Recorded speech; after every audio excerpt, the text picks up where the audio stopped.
হবে ইনশাআল্লাহ। কেউ বাধা দিয়ে রাখতে পারবে না। যারাই বাধা দিতে আসবে মনে করবো তারাই হলো আবু জাহেলের উত্তরসূরি। এই কোরআনের বিরোধিতা যারা করেছে, যারা ছিল হিরো, আল্লাহ তাদেরকে জিরো বানিয়ে দিয়েছে। অতএব কোরআনের আন্দোলন যারা করতে চায়, কোরআন দিয়ে যারা সমাজ প্রতিষ্ঠা করতে চায়, এইটার বিরোধিতা যারা করবে মনে করবেন আবু জাহেল মরে গেছে, তার বেটারটা মরে নাই, তার নাতি পুতি মরে নাই। যারা এই বিরোধিতা করতে আসবে ভাববেন আবু জাহেলের হালকা রক্ত তার মধ্যে আছে। বেশি রক্ত না হালকা? হালকা। হালকা রক্ত হলে কি হয় জানেন? বলবো একটু বলবো। একটা লোক খুব কৃপণ, শুনতেছেন? 1 টাকাও জীবনে কাউরে দেয় না, তার রক্ত খুঁজে পায় না। এই রক্ত ও গ্রুপ ও নেগেটিভ, এই লোকটার মধ্যে পাওয়া গেছে। বলছে ভাই আপনার যদি রক্ত দেন আমার খুব উপকার রাখে না। তো রাজি যখন হয় না তখন বলছে ভাই 1 ব্যাগ রক্ত দেন, প্রত্যেক ব্যাগে আপনাকে 10,000 করে টাকা দেওয়া। লোকটা কয় কি? কয় না অসুবিধা নেই, নেন রক্ত। শুনতেছেন? ও নেগেটিভ রক্ত ভরার পর এই লোকটা অনেক উদার ছিল। কোন লোকটা বলেন তো? যে লোকটা ওনার কাছ থেকে রক্ত নিচ্ছে। এরপরে এই লোকটা হয়ে গেছে কি উল্টা পাল্টা।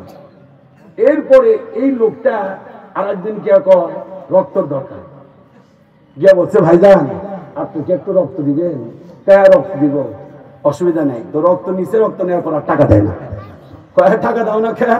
তো আপনার রক্ত নেওয়ার পর আমার সব জায়গায় দেওয়া কি হয়ে গেছে, বন্ধ হয়ে গেছে। আপনার মধ্যে কৃপণতা স্বভাবটা আমার মধ্যে কি করছে, ঢুকে পড়ছে। আমার কথা বুঝতেছেন না? কিন্তু বললাম না কিছু, ছেলেটা লোককে কেমনে বোঝাবো? অতএব আবু জাহেল মারা গেছে, তার হালকা রক্ত যদি ঢুকে পড়ে ভাববেন যে তারাই কোরআনের বিরোধিতা করে, ঠিক না?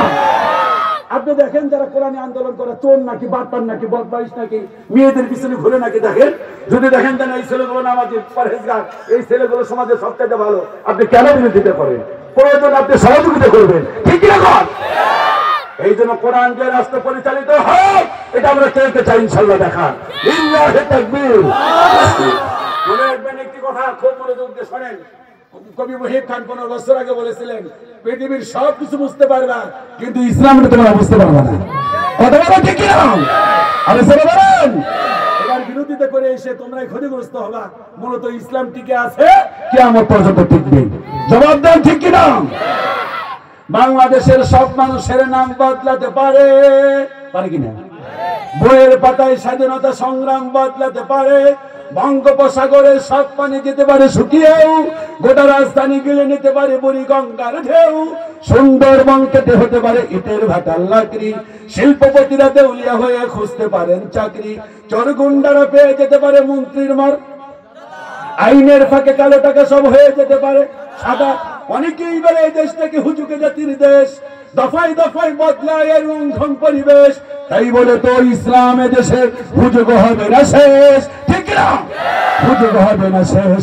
ইসলামী মাটির পরতে পরতে জনপদে ঘরে ঘরে, ইসলামী জাতির 90% মানুষের অন্তরে ইসলাম নিয়ে সিনেমিনি খেলে এমন সত্যি নেই।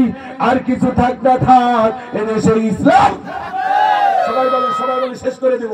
আর কিছু থাক না থাক এদেশে ইসলাম। আওয়ামী লীগের নেতা কর্মীরা বিএনপি হতে অবাক হবে না বিএনপি যদি নৌকায় ছিল। অতএব আমার ভাইরা আর কিছু থাক না থাক ইসলাম থাকবে বলে ইনশাআল্লাহ। আগামী রমজান মাস, এই রমজান মাস হলো এমন একটি মাস, কেউ যদি নফল নামাজ পড়ে 2 রাকাত অন্য মাসের ফরজের সমান সওয়াব। সুবহানাল্লাহ। আর জোরে বলেন, এই রমজান মাসে জাহান্নামের দরজা বন্ধ।